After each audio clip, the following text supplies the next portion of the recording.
Hello दोस्तों, आप सभी का हमारे चैनल पर फिर से एक बार स्वागत है। पिछले लेक्चर में मैंने बताया था कि साइंस क्या होता है। इस लेक्चर में हम लोग डिस्कस करने वाले हैं कि फिजिक्स क्या होता है, व्हाट इज फिजिक्स। हम लोग फिजिक्स को कैसे साइंस में डिफाइन किया गया है ये जानेंगे।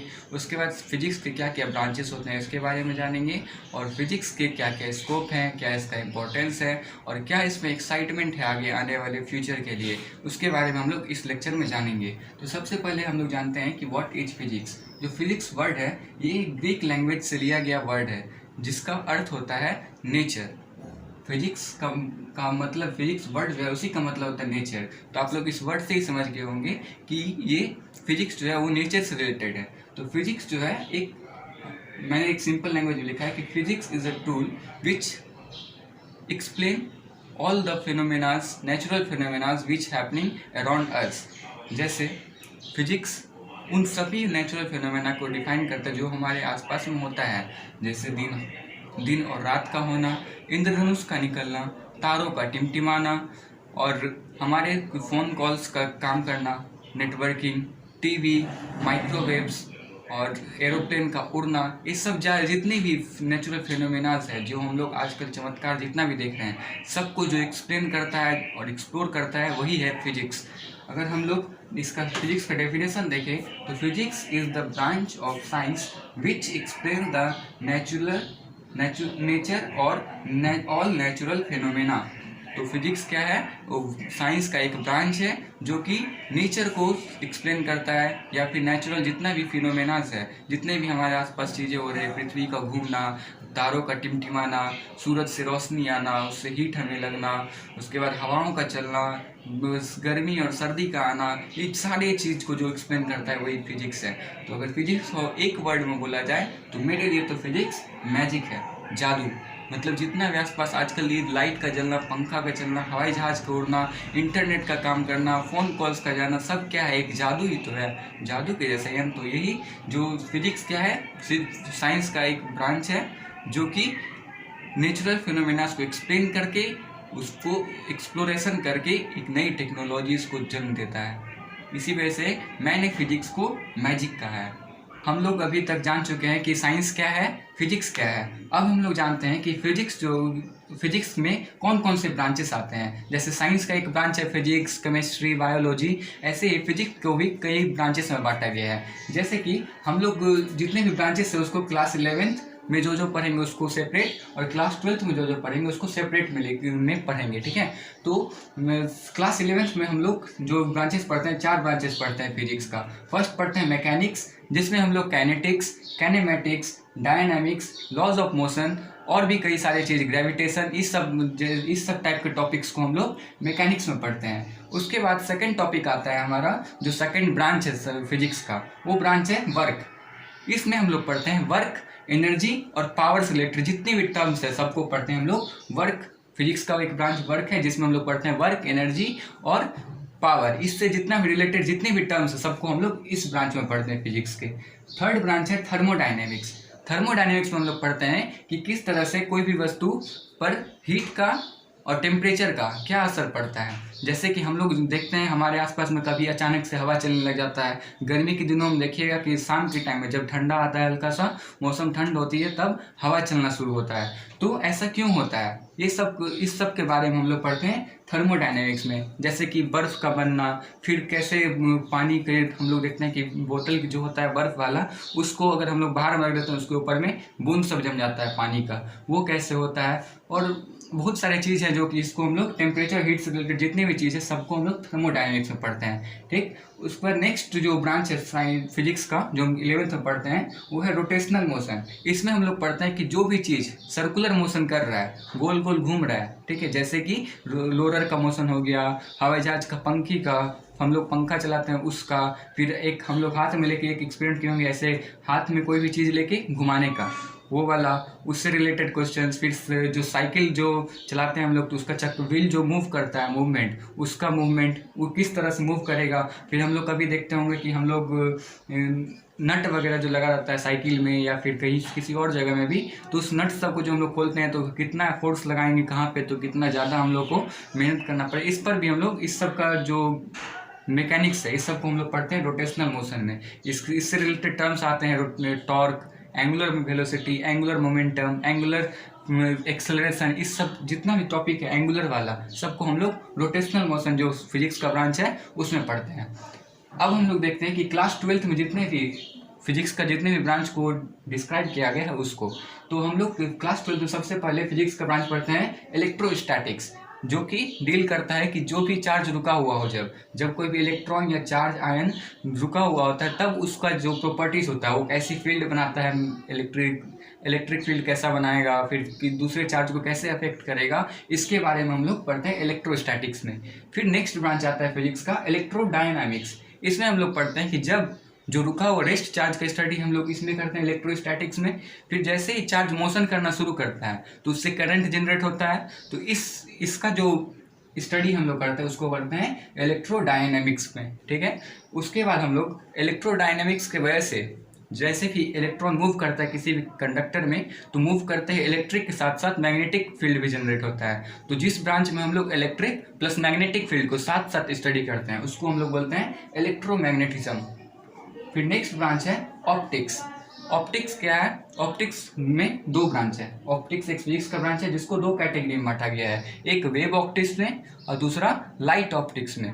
वेव ऑप्टिक्स और लाइट ऑप्टिक्स दोनों ही टॉपिक क्लास 12th में डिस्कस किया गया है, ठीक है। उसको हम लोग आगे पढ़ेंगे, ठीक है। इसमें वही आईना में कैसे परछाई बनता है, फिर लाइट वेव है या पार्टिकल है, इस सब के बारे में डिस्कस किया गया है। उसके बाद नेक्स्ट जो हमारा फिजिक्स का ब्रांच है, नेक्स्ट और आखिरी जो हम लोग को 11th और 12th में पढ़ना होता है वो है मॉडर्न फिजिक्स। मॉडर्न फिजिक्स को में हम लोग क्वांटम मैकेनिक्स, फिर न्यूक्लियर फिजिक्स, रेडियो एक्टिविटी, इस सब से रिलेटेड चीज़ों को जानते हैं। तो उम्मीद है कि आपको ये सब समझ में आ गया होगा।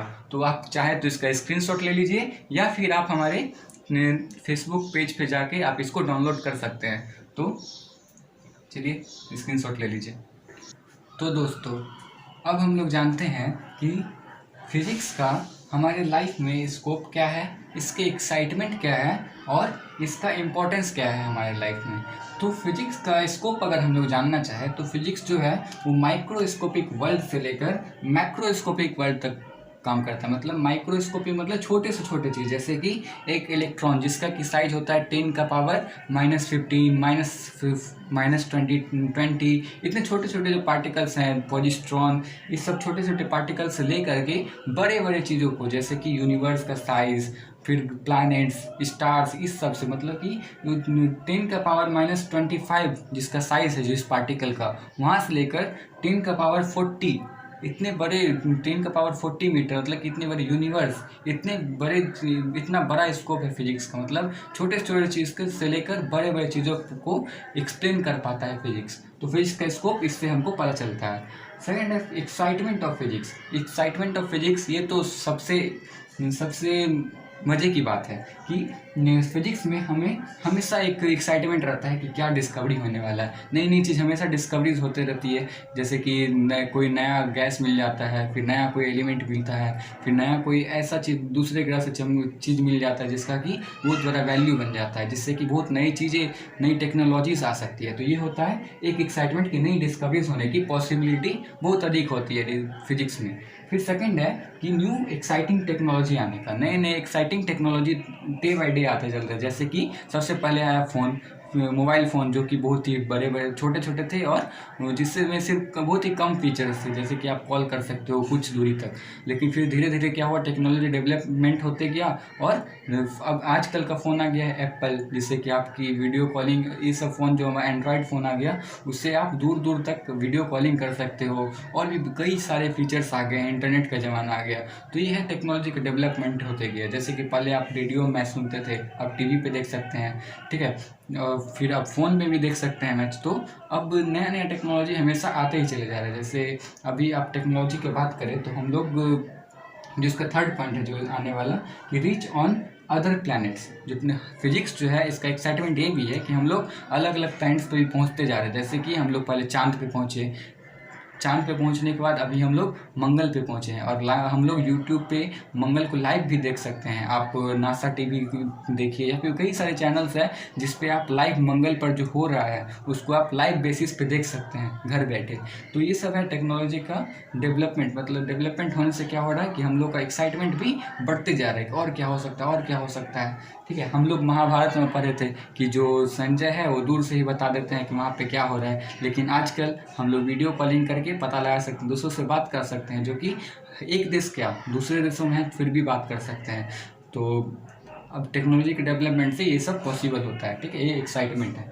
थर्ड है इम्पोर्टेंस ऑफ फिजिक्स। तो इम्पोर्टेंस ऑफ फिजिक्स ये तो बताने वाली बात ही नहीं है, फिर भी मैं बताता हूँ कि इसको इम्पोर्टेंस क्या है। सोसाइटी के डेवलपमेंट के लिए फिजिक्स का बहुत इम्पोर्टेंस है, और सोसाइटी में हो भले ही वो छोटे से छोटे लेवल का चीज़ हो, सब में इम्पोर्टेंस है फिजिक्स का। जैसे कि पढ़ाई हो रहा है, तो पढ़ाई में क्या है कि अभी पहले क्या होता था, ऑफलाइन क्लासेस होता था, धीरे धीरे अब ऑनलाइन क्लास पे शिफ्ट हुआ। तो ऑनलाइन क्लास पे जो शिफ्ट हुआ है तो उसके लिए फ़ोन चाहिए, लैपटॉप चाहिए, कंप्यूटर चाहिए। तो ये सब कहाँ से आया? फिजिक्स के डेवलपमेंट से ही आया। ठीक है, तो सोसाइटी की छोटी से छोटी लेकर बड़ी से बड़ी चीज़ें, जितनी भी चीज़ है हमारे घर में, हम लोग टीवी देख पाते हैं, पंखा चल रहा है, और हम लोग गाड़ी से जा पाते हैं कई जगह पे, सामान को आसानी से पहुँचाया जाता है। अभी ऑक्सीजन का जो सिलेंडर से आ रहा है ट्रेन से, ऑक्सीजन एक्सप्रेस से, वो भी किसकी देन है? फिजिक्स की देन है। वो जो कंसंट्रेशन मशीन है ऑक्सीजन की, वो भी किससे बन रहा है? फिजिक्स से ही बन रहा है।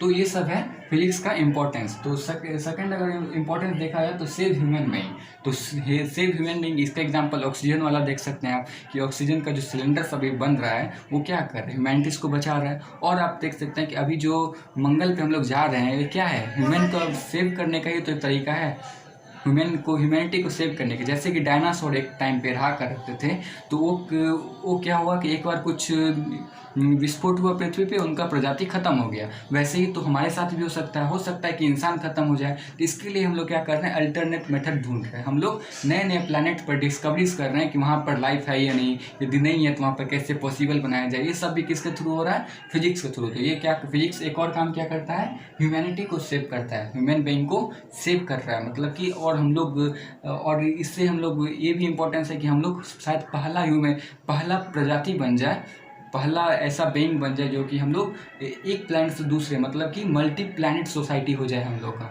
ये भी हमारा एक बहुत ही इंपॉर्टेंट चीज़ है जो फिजिक्स की वजह से ही आया है। ठीक है, तो और थर्ड है to reach truth from the myths.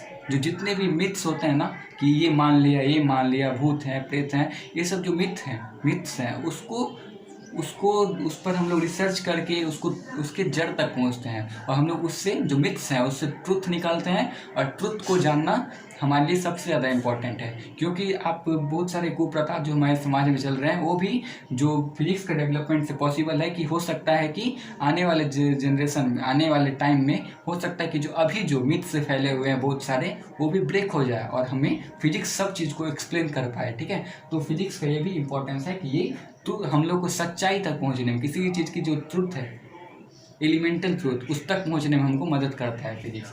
ठीक, तो इसके साथ ही इस वीडियो को मैं ख़त्म करता हूं। उम्मीद है कि आपको सभी समझ में आ गया होगा, और आपको यदि इस सब का नोट्स चाहिए तो आप हमारे इंस्टाग्राम या फेसबुक पेज पर जा सकते हैं, जिसका लिंक मैं इस वीडियो के डिस्क्रिप्शन में दे दूँगा। Thank you so much for watching this video.